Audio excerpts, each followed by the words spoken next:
আসসালামু আলাইকুম দর্শক বন্ধু। আমাদের পরিবারের সবারই জ্বর, কার কার এরকম জ্বর ধরেছে পরিবারে। তো আজকে আমি ভর্তা ভাত করব।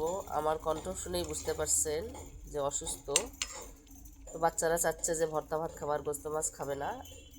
এই যে মসুর কলাই ভর্তা করব, আর হচ্ছে ডিম আলু ভর্তা করব। সকাল সকাল ঝাল ঝাল করে খেতে ইচ্ছা করছে। তো এই যে মসুর কলাই তুলে দিয়েছি, ঝাল ঝাল করে ভর্তা করব।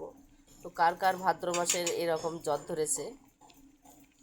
তো আমাদের পরিবারের সবার জ্বর ধরেছে, দোয়া করবেন সবাই তাড়াতাড়ি সুস্থ হয়ে যান, আপনাদের মাঝে আসতে পারি। তো এই তো এখানে এখন হচ্ছে আমি ভেজে নিচ্ছি পটল আলু কাঁঠালি বিচি, ভর্তা বানাবো। তো এখানে এই যে পটল আলু কাঁঠালি বিচি ভেজে নেওয়া হয়েছে ভর্তা বানানোর জন্য। আর এখানে এই যে টাকি মাছ থপথপা সাদা ভিজিয়ে রাখছিলাম, এখন ভর্তা বানাবো। আর এই যেখানে পেঁয়াজ রসুন ছিঁড়ে রাখছি, মরিচ দেবো, দিয়ে তারপর ঝাল ঝাল করে ভর্তা বানাবো। তো এই যে এখানে দিয়েছি এখন কাঁচামরিচ, হলুদ, লবণ, পেঁয়াজ, এই যে টাকি মাছ ভর্তা করার জন্য তেলও দিয়েছি। নাড়াচাড়া করে ঢাকে থুবো, ঝাল ঝাল করে ভর্তা বানাবো। আসলে ঝাল ঝাল করে ভর্তা বানালে কি, আমি তো ভর্তা খাই না, টাকি মাছই খাই না। বাচ্চাদের জন্য জ্বর, ঝাল ঝাল করে খেতে যাচ্ছে, ওরা নাকি মাছ খাবে না। তো ভর্তা বানিয়ে দিচ্ছি আমি, ঢেকে দেবো সিদ্ধ হোক। ঝাল ঝাল করে ভর্তা করালাম। এটা হচ্ছে টাকি মাছ ভর্তা, পটল ভাজি ভর্তা, আর এটা হচ্ছে মসুর ডালের ভর্তা।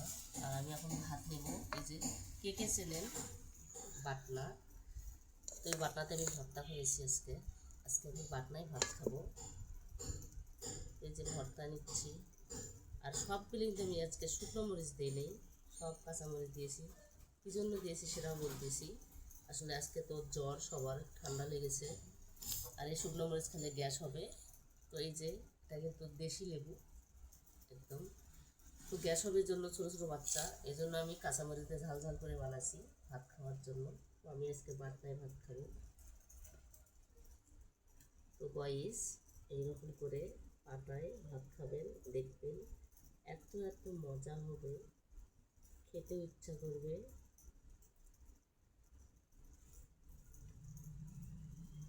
বিসমিল্লাহ।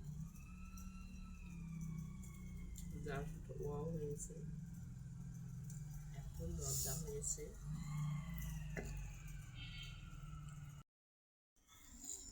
এই যে শেষ ভর্তা দিয়ে 1 মিনিটেই শেষ ভর্তা ভাত, এত মজা হয়েছে।